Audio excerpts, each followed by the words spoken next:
Perhaps the biggest struggle for doctors is I've got all this great technology, talent, and staff. How do I make? I only want what insurance covers or price. A secondary thought, how do I increase compliance for my patient? How do I increase conversion? Well, in this podcast, I'll take you through the exact steps to create fertile ground in your practice that helps your patient say yes.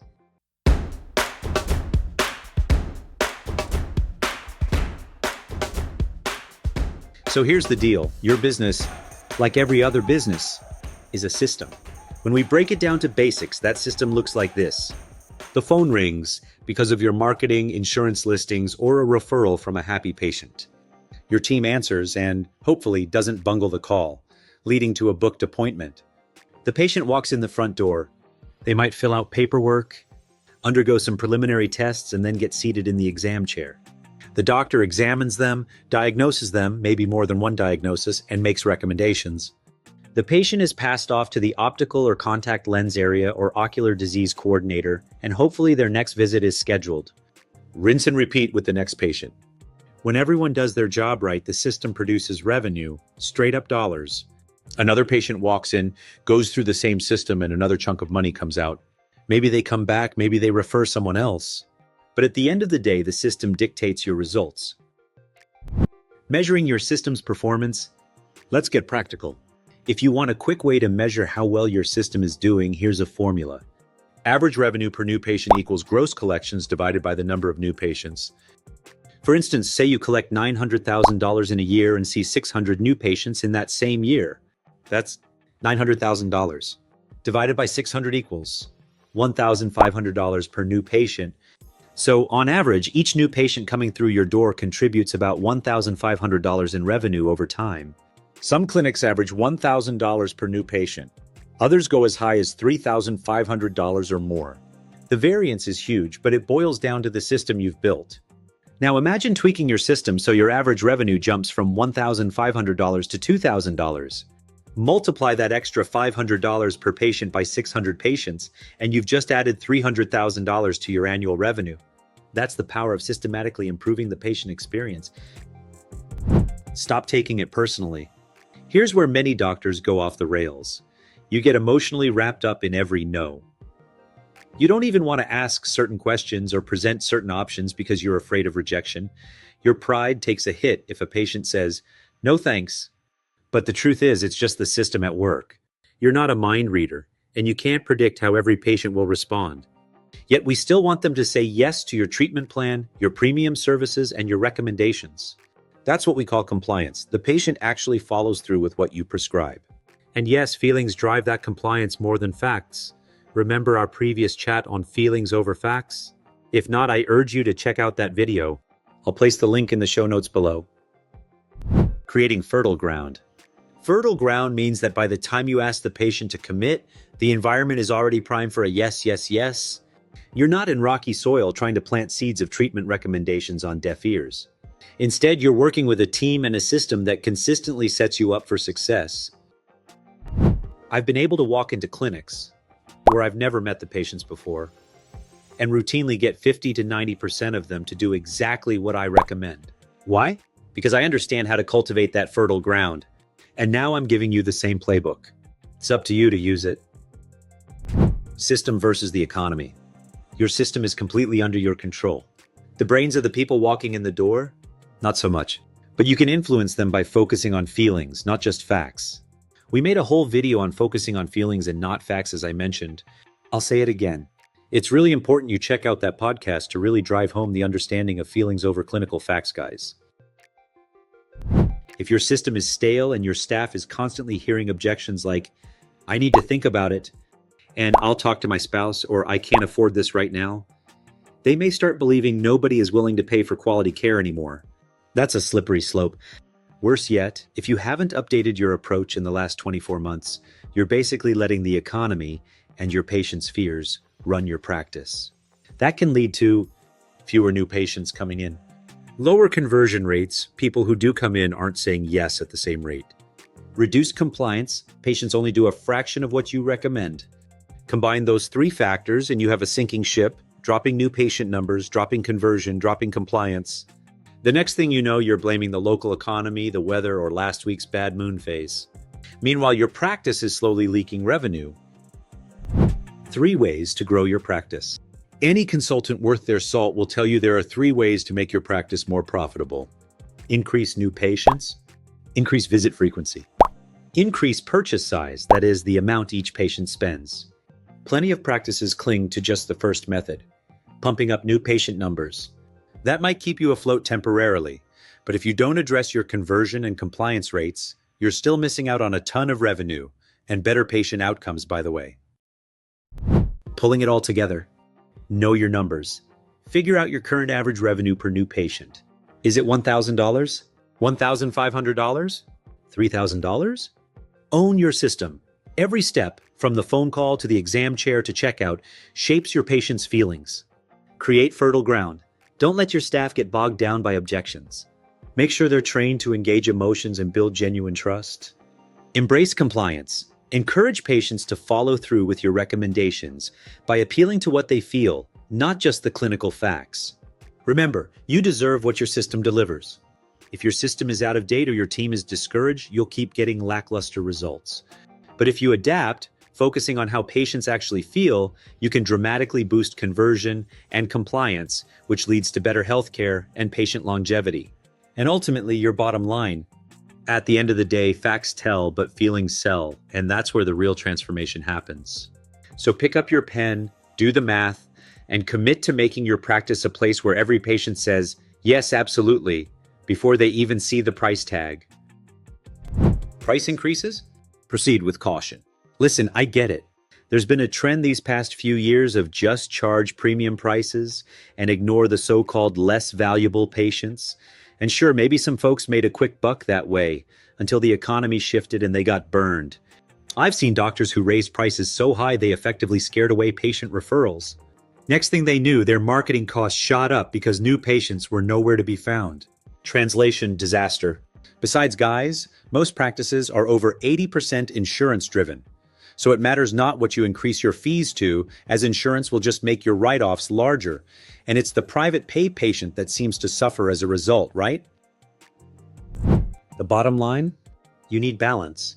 Yeah, we all want to increase revenue by attracting more new patients, boosting visit frequency, and raising the average purchase size. But in the current climate, jacking up fees like there's no tomorrow can send private patients running for the hills. Instead, get creative with new services and offerings. That's where you'll find your sweet spot. What's changed and what hasn't? Money and credit. People are more cautious about spending and may have less access to easy credit. Vanity and ego. Surprise, surprise! This is not going anywhere. People still want to look and feel their best, whether they're 25 or 75. We are eye doctors, a specialist dealing with appearances. So rest assured that desire for health and beauty is still alive and well. You just have to package it the right way. You have to hone in on feelings. So if you're trying to create that fertile ground where patients say yes, yes, yes, remember, vanity is still a driving force. Tap into it without scaring them off with sky-high prices. Designing your office as fertile ground. Now let's talk about your office. Think of it like rich black soil versus a patch of desert sand. You want that environment brimming with nutrients, i.e., a place where patients can't help but feel good about moving forward with your recommendations. From the reception room to the exam chair, every detail matters, including words. It's not a waiting room, that's cold, and frankly, it's like negative. Reception room is so much more inviting and in fact more positive. I'm OCD about fertile ground, from words to actions to physical smells and appearances. This is your home court. You set the rules, the vibe, and the tone. Patients are stepping onto your turf, so make it count. Every system, every staff member, every piece of decor should be part of your plan to get them to say yes to your immediate recommendations. Yes to bringing in their family. Yes to referring friends. Yes to exploring other services. Yes to becoming your biggest fan. If that sounds over the top, remember, it's your environment. You have the advantage. Use it. Quick quiz, presentation tactics. You've got 2 options to present to a patient. Do you start with the most expensive or the least expensive? Do you tell them what they stand to gain if they follow your advice, or what they stand to lose if they don't? If a service has both strengths and weaknesses, do you highlight the weaknesses first or save them for later? Jot down your answers. We'll see if you're on the right track in a moment. The 4-minute rule. Now let's introduce something I call the 4-minute rule. In short, from the moment you first meet a patient, do not start talking about their problem for at least 4 minutes. I know that feels like an eternity, but trust me. Most doctors walk into the room and immediately ask, "So what brings you in today?" Then dive right into the issue. The second you do that, you've locked yourself into clinical mode, and it's tough to back up and build genuine rapport. Remember, you never want to ask for anything, be it a treatment plan commitment or an out-of-pocket investment, if you're not pretty sure you'll get a yes. So spend those first few minutes connecting with the patient as a person. Ask about their day, their interests, anything but their complaint. Build comfort, build trust. Then when it's time to talk solutions to the patient's chief complaint, they are more receptive. Selling without feeling salesy. This might sound like hearsay, but selling is a skill, and it doesn't have to feel gross. And the sales process, guys, should start with you. Yes, I said it. The mighty and high doctor. You must start the sales process. This is healthcare. You took the oath to do what's best for the patient. It's 2025, so offer the very best for the best longevity and comfort. Personally, I think the bad doctor, the bad clinician, is the one who doesn't offer the best. The goal is to recommend what's genuinely best for the patient, while making sure they actually accept that advice. Done right, it won't come off as a pushy sales pitch. It'll feel like a natural extension of the relationship you've just built. Putting it all together. Keep prices in check. This isn't the climate to skyrocket your fees. Leverage vanity, ego, and pride, as they're as strong as ever. Optimize your office so that it's fertile ground from the moment the patient walks in. Engage first, diagnose second, and respect the 4-minute rule. Ask for the patient's commitment when you're pretty sure you'll get a yes. Above all, remember you have the home court advantage. Make your practice so inviting and confidence-inspiring that patients feel like they'd be crazy not to say yes. That's fertile ground in a nutshell. Diving deeper into the 4-minute rule, patient insights and price framing, let's pick up where we left off, the 4-minute rule. You've heard me harp on how crucial it is to spend a few minutes getting to know a patient before jumping into the clinical details. But let's talk specifics. What do you actually do in those first 4 minutes? Mining for gold, aka patient info. You've got the patient's electronic chart in front of you. Maybe it tells you where they live, how long they've been there, what they do for a living. If they have a spouse or kids, do not gloss over this stuff. Ask a couple of friendly questions and you'll uncover gold. Oh, you live in that neighborhood? That's a great area, great schools. How long have you been there? You run XYZ company with 600 employees? That's impressive. You mentioned you have 3 kids. How old are they? Why bother? Because not all patients are created equal. Someone who's been living in a $1 million home for 15 years with a family of 5 might be your ticket to 5 new patients, or more. Meanwhile, someone who just moved into town on a bus with no stable job, that's a different approach entirely.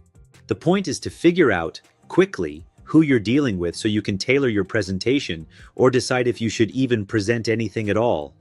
And yes, you must write this information down. Mental notes vanish the second you leave the room. It's called leverage. You're simply gathering details that will help you serve the patient better and possibly grow your practice via referrals. Why the 4-minute rule works? Once you dive into so what brings you in today, you can't reverse course and start chatting about their favorite fishing spots. That window closes and you're stuck in pure clinical mode. By starting with personal questions, you're building a genuine relationship, something that pays off when it's time to recommend treatments. After all, if you don't believe you'll get a yes, why ask in the first place? This approach also helps you spot red flags early. You're my third eye doctor in 6 months. I'm only here because I found a coupon. I can't pay for anything. My insurance covers the basics, right?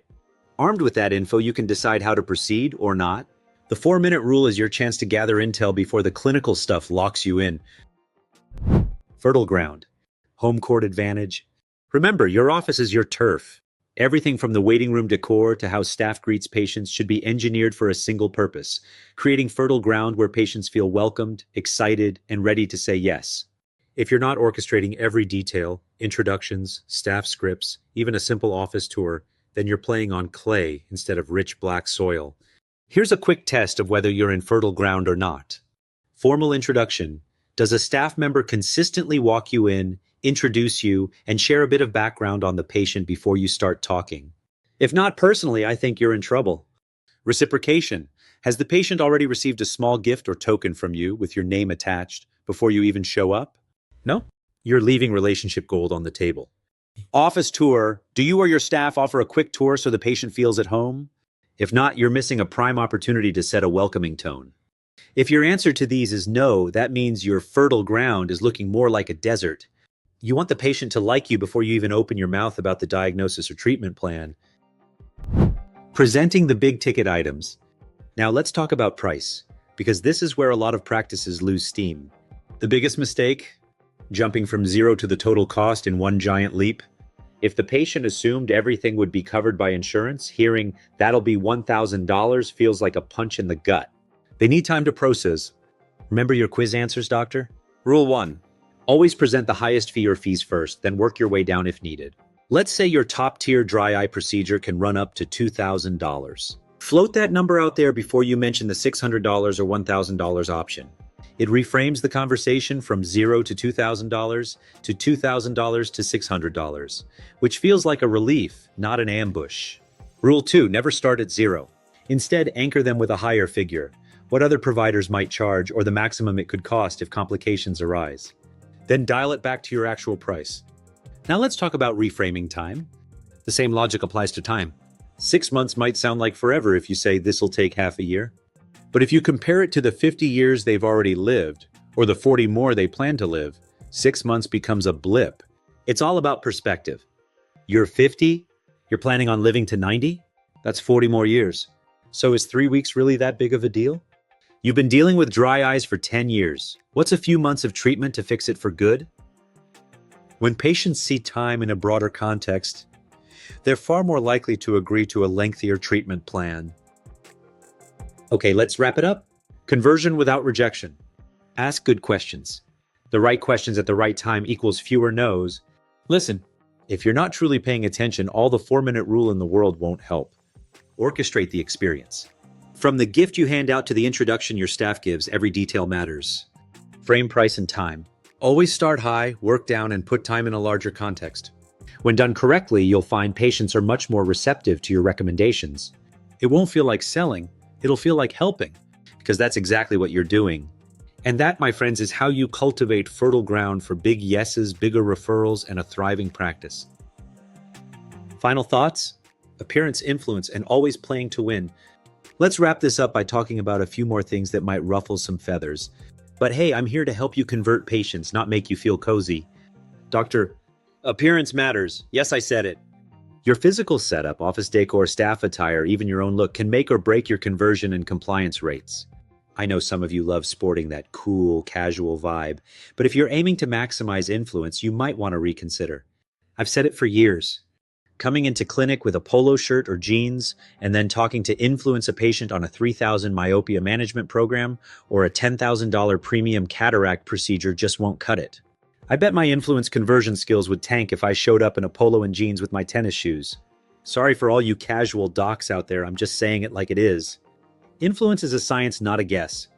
When it comes to getting people to act on your recommendations, every detail counts. Colors, fabrics, staff dress code, and how you structure your conversation, it's all part of a well-orchestrated show. That might sound manipulative, but trust me, if you're not orchestrating it, you're missing out on countless opportunities to help patients say yes. Remember, it's feelings over facts. You can be the very best clinician eye care has to offer, but if you don't make your patients feel anything in their heart, the power in their hands will not be in their or your favor. And let's talk about the difference between telling patients what they stand to gain versus what they stand to lose. The truth? People respond more strongly to loss. So if you want them to act, you got to paint a picture of what happens if they don't follow your advice. Call it a scare tactic if you want, but it works. We do it with our kids all the time, don't we? Order of presentation, high to low. We covered this before, but it's worth repeating. Always present your most costly option first, then back down to the less expensive option if needed. Same with any weaknesses in your plan. Put them out there early so the patient has time to absorb them and move on. Waiting until the end to say, oh, by the way, there's a downside, is a recipe for disaster. Be a detective of influence, not a bungler or a smuggler. Doctor, Robert Cialdini's research, yes, the godfather of influence himself, breaks down influencers into three categories. Bunglers, they have no idea what they're doing. Sometimes they stumble into success, but mostly they're clueless. Smugglers, they use influence purely for their own gain, leaving the other party worse off. That's not our game here. Detectives, they understand how influence works and use it ethically to create a win-win. That's who you want to be. Use the tools you have. Reciprocity, give a small welcome gift before the doc ever steps in. Authority, dress the part, showcase expertise, and have staff introduce you in a way that establishes credibility. Creative financing. If you're not offering multiple payment options, you're leaving money on the table, especially in today's economy. Remember, your staff is either helping you or hurting you. There's no in between. If they're not actively supporting each step of the system, you're basically playing the game on hard mode. Tomorrow's mission. Observe and adjust. Here's your homework. Watch what actually happens in your office. Does every patient get a warm introduction? Do you or your staff offer any service or product at each visit? Are you leveraging that fertile ground, or just hoping patients magically buy something on their way out? If you're not orchestrating the experience, you're wasting prime real estate. Patients come in twice a year or more. That's a golden opportunity for referrals, product sales, and compliance. Don't skip it just because they didn't ask. Wrapping up, I hope this video gave you a few eye-opening strategies to boost your conversions without simply jacking up your prices. Remember, you can increase revenue by growing your new patient base, increasing visit frequency, raising average purchase size through services, not just higher fees. Dial in your system, focus on feelings over facts, and create the kind of fertile ground that practically begs patients to say yes. That's how you'll grow your practice in any economy. Now go make it happen. Until the next time, stay blessed by the best. Drop a comment or two below. That truly keeps me motivated to assemble these informational videos. If you would like to meet for dinner on me and talk just clinical or practice management, check out this link below to learn about our next free information dinner meeting in your area. Enjoy your day, doctors.